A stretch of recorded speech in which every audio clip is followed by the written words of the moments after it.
Hi friends, வாங்க இட்லி உப்புமா செய்யலாம். அதுக்கு என்ன செய்ய போறேன்னா, வடை சட்டி வச்சு சட்டி நல்லா காஞ்சிருச்சு. தேவையான எண்ணெய் ஊற்றிக்கலாம்.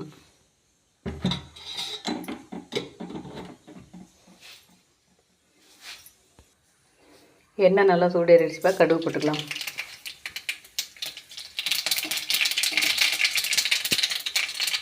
அடுத்தது கருவேப்பிலை,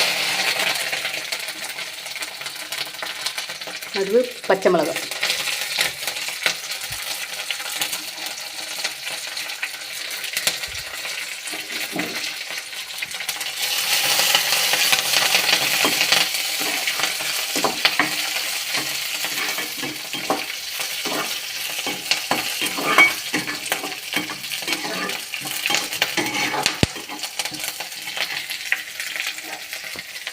அடுத்தது வெங்காயம்,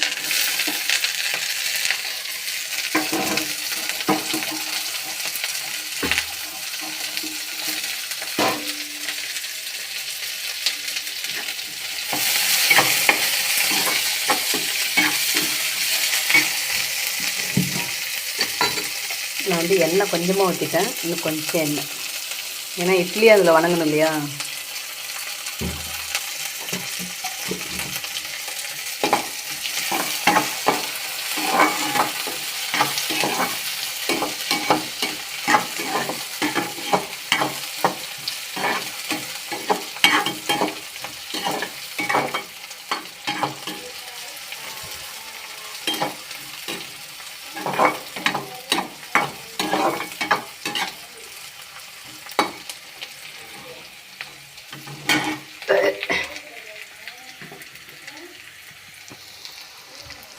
அடுத்தது நான் இட்லி அப்படியே பொலன்னு ஊற்றி வச்சுருக்கேன். அந்த இட்லி கூட கொஞ்சம் மஞ்சத்தூள், உப்பு போட்டிருக்கிறேன்ப்பா. தூளுப்பும் மஞ்சத்தூளும் போட்டிருக்கேன். உங்களுக்கு இட்லி கொஞ்சம் கெட்டியாக இருக்குது அப்படின்னா தண்ணிக்குள்ளே போட்டுருங்க. இட்லி தண்ணிக்குள்ளே போட்டு அதுக்கப்புறம் எடுத்து அப்படியே பொலத்தி விட்டுருந்தீங்கன்னா பொலன்னு அப்படியே வந்துடும். நல்லாயிருக்கும், கையில் ஒட்டாமல் இருக்கும் அதிகமாக.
இதில் பார்த்திங்கன்னா நான் கடலப்பருப்பு, உளுத்தம்பருப்பு எதுவுமே போடல.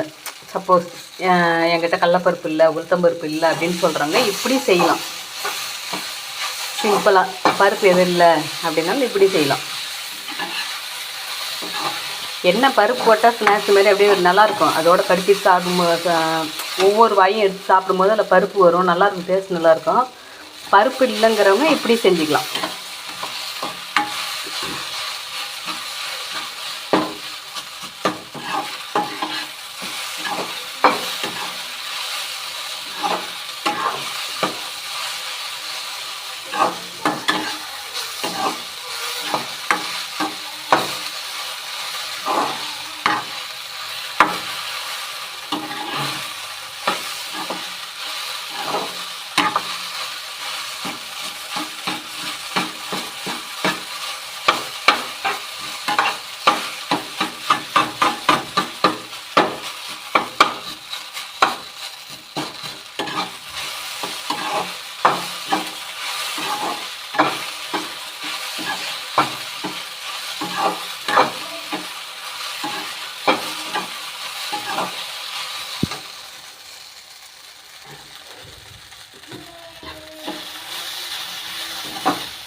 சிம்பிளாக வெறும் எண்ணெய், கடுகு, வெங்காயம், பச்சை மிளகாய், கருவேப்பிலை, அவ்வளோதான். உப்பு, மஞ்சத்தூள், இட்லி, அவ்வளோதான். பருப்பு வந்து உங்கள் விருப்பம், சேர்த்தாலும் சேர்த்துக்கலாம், சேர்த்துலாம் பார்க்கலாம்.